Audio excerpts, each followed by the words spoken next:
Fabrice Eboué, on entend souvent qu'aujourd'hui, on dit les humoristes, on ne leur laisse pas quand même une liberté comme avant. Est-ce que vous aussi, vous avez ce sentiment-là où vous dites, bah, moi, j'ai toujours finalement dit ce que je pensais?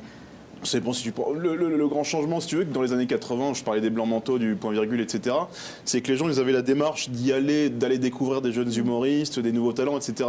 Aujourd'hui, le seul vecteur de communication, c'est la télévision. Donc ça passe par le prisme de la télé. Et comme la télé est super cadrée, je ne sais pas si on n'a pas le droit ou si on se met des barrières tout seul, mais en tout cas, aujourd'hui, tu découvres un artiste, tu dis il fait à peu près ça, et on ne peut pas aller super loin à la télévision.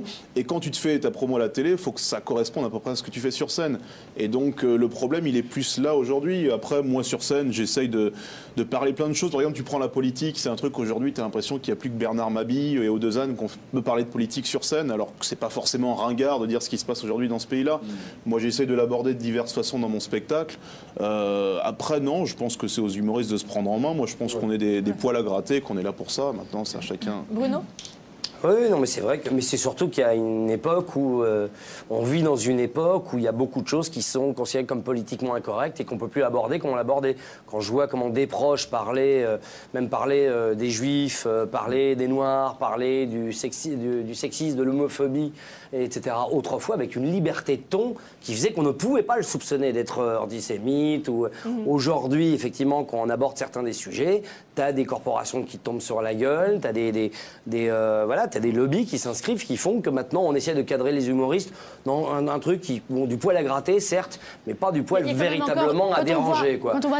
La liberté d'un des proches, par exemple, c'est incroyable ce que des proches pouvaient dire. Christophe Lévesque, quand même, super loin en politique et il a une liberté totale. Mais même Bedos, comment il parlait, on parle du stand-up. Aujourd'hui, il ferait les mêmes textes qu'il faisait dans les réquisitoires. Mais il se ferait déglinguer. Mais en même temps, il y a peut-être aussi, pas aussi les. Voilà, il y a peut-être pas la relève. Mais regarde ce qui est arrivé à Dieudo.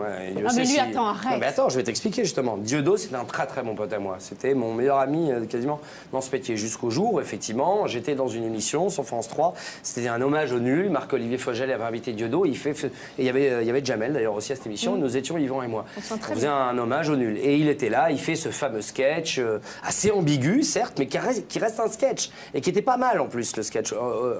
Sauf qu'après, tout le monde lui tombe dessus, le traite d'antisémite et tout. Et lui, après, il tombe dans une sorte, effectivement, bon, je vais pas rentrer dans sa tête, mais il tombe dans une sorte de parano, de jusqu'au boutisme autour de ça, et puis il s'enferme dans sa propre logique un peu infernale, jusqu'au jour, d'ailleurs, j'ai été le voir, je devais lui donner le rôle principal de mon film Espace détente, avec Yvan et moi, et je lui dis, je te demande juste une chose pour faire le film, est-ce que tu es antisémite ou est-ce que tu l'es pas? Et il n'a pas été capable de me répondre, mais il m'a dit, c'est plus compliqué que ça. Je lui dis, bon, bah alors laisse tomber, on se voit plus et tout, tu feras pas le film avec moi. Mais pour autant, ce type-là a été mis au banc des humoristes, et je peux t'assurer, je te jure qu'à une époque, Dieudo aurait fait ça, on lui aurait pas chié sur la gueule comme on l'a fait. Oui, après qu'il se soit enfermé dans une logique où maintenant il travaille avec Alain Sorel, il va serrer la main de Le Pen et tout.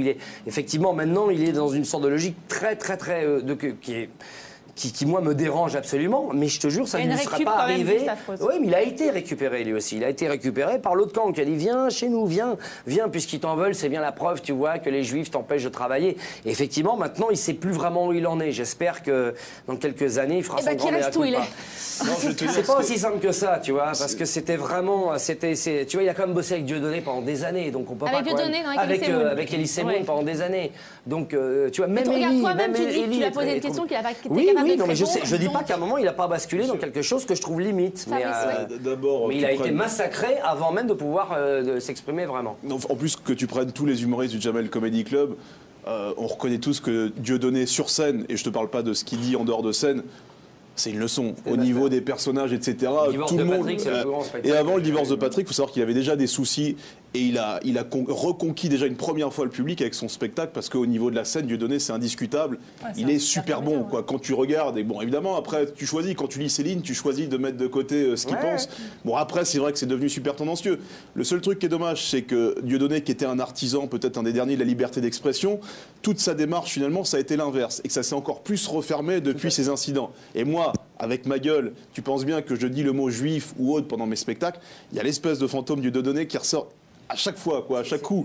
Et c'est ça qui est juste dommage, c'est que finalement, ça a servi à encore reculer au niveau de la liberté d'expression, etc. Et je pense que s'il avait Si le fond était bon, s'il était juste venu sur un plateau dire voilà, je m'excuse, je le pensais pas. C'est sûr, il a essayé un moment et puis il a continué à faire une sorte de provoque dont il sait dans laquelle il s'est enfermé.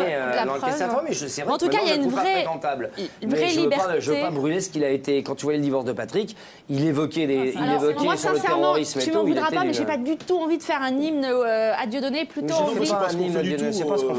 juste envie de dire qu'aujourd'hui, malgré tout ce qu'on peut dire, dans une autre époque, il ne sera pas fait taper dessus comme il l'a fait. Maintenant, ce qu'il y a fondamentalement derrière, ce qu'il est en train de penser aujourd'hui et ce qu'il cultive aujourd'hui, effectivement, c'est très contestable et je ne le trouve pas fréquentable. D'ailleurs, je ne le fréquente plus.